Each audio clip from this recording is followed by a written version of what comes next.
Bismillahirrahmanirrahim. Assalamualaikum warahmatullahi wabarakatuh. Perkenalkan, nama saya Cesar Sahadi Anugrah. Saya di sini ingin mempresentasikan sedikit tentang sistem pendukung keputusan, di mana di sini adalah tugas kelompok dan saya menyatakan bahwasanya saya di sini walaupun kelompok mengerjakannya sendiri. Jadi emang kelompoknya saya aja nggak. Karena saya juga jarang sekali bertemu dengan teman-teman saya. Yang pertama saya bahas adalah tentang awalnya adalah pengertiannya dulu. Pengertian tentang sistem pendukung keputusan. Jadi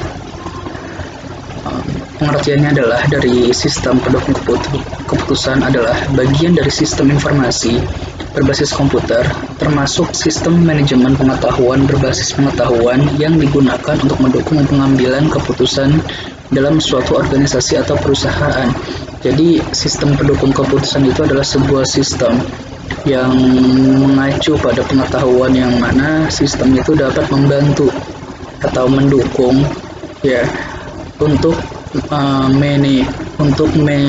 membantu manajer untuk menjalankan tugasnya atau menjalankan suatu keputusan yang ada di sebuah organisasi ataupun di sebuah perusahaan.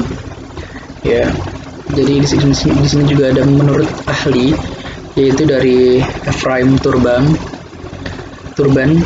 sistem pendukung keputusan adalah sebuah sistem yang dimaksud untuk mendukung. Jadi emang sesuai dengan namanya, itu hanyalah sebatas sistem yang dimaksud untuk mendukung para pengambil keputusan manajerial dalam suatu keputusan semi terstruktur. Jadi sistem ini untuk membantu atau mendukung suatu keputusan yang dibuat oleh suatu organisasi. Di sini ada beberapa karakter SPK, sebenarnya banyak, tapi saya hanya menyebutkan 3 karakter sistem pendukung keputusan. 1. Mendukung proses pengambilan keputusan seperti yang sudah saya bilang tadi. Yang kedua, adanya interface manusia atau mesin. Jadi emang mesin di mana manusia atau user tetap memegang kontrol proses pengambilan keputusan. Jadi emang walaupun mesin itu dia membantu atau mendukung manusia untuk menjalani keputusan, tapi tetap sistem itu yang menjalankan, yang mengatur tetap manusia itu sendiri. Jadi emang sistem itu membantu sesuatu dari manusia yang memang sudah diatur. Dan yang ketiga, memiliki kapasitas dialog untuk memperoleh informasi sesuai dengan kebutuhan. Jadi sistem itu emang dia bisa berdialog, bisa berkomunikasi sesama sistem dan juga berkomunikasi secara tidak langsung kepada manusia untuk memperoleh informasi sesuai dengan kebutuhan. Jadi emang apa yang dibutuhin ya udah dikasih aja informasinya lewat sistem. Yang berikutnya ada tahapan sistem pendukung keputusan. Di sini ada fase desain. Fase desain kita tahu untuk membuat suatu sistem itu butuh desain, dan nantinya desain itu akan membuat sistemnya itu enak untuk dipakai dan pastinya fungsinya akan berjalan dengan baik. Fase pilihan, yaitu mungkin saya tidak tahu mungkin pilihan yang dimaksud di sini adalah dari sekian banyak desain dipilih yang bagus yang mana akhirnya dipilih, atau mungkin sistem yang bagus yang mana akhirnya dipilih salah satu.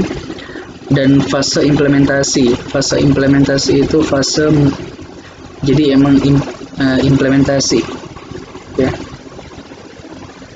Dan yang ketiga fase implementasi.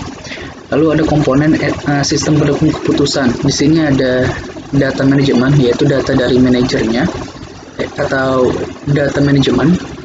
Yang kedua model manajemen, jadi selain data ada juga modelnya. Yang ketiga adalah komunikasi, yang pastinya tadi komunikasi sistem dengan sistem ataupun sistem dengan manusia. Dan yang kedua, knowledge management. Yang terakhir, di sini saya akan membahas soal tujuan sistem penentu keputusan. Yang pertama adalah membantu manajer dalam pengambilan keputusan. Ya, betul seperti yang saya sebutkan tadi, memang sistem ini hanya sekedar membantu untuk membantu manajer untuk menyelesaikan pengambilan suatu keputusan. Dan yang kedua, meningkatkan efektivitas keputusan yang diambil manajer. Ya, karena kalau misalkan emang manajer tidak ada yang bantuin sama sekali, otomatis waktu tidak efektif, atau mungkin waktu lebih lama, terus juga sumber daya lebih lama lagi untuk mengambil suatu keputusan, maka tidak efektif. Ya, tidak dapat diminimalisir apa-apa yang sudah dilakukan. Jadi emang manajer ini membutuhkan suatu sistem yang mana dapat membantu untuk mendukung dalam pengambilan keputusan. Baik, dari saya Cesar Hadi, itu saja, kurang lebihnya mohon maaf. Wassalamualaikum warahmatullahi wabarakatuh.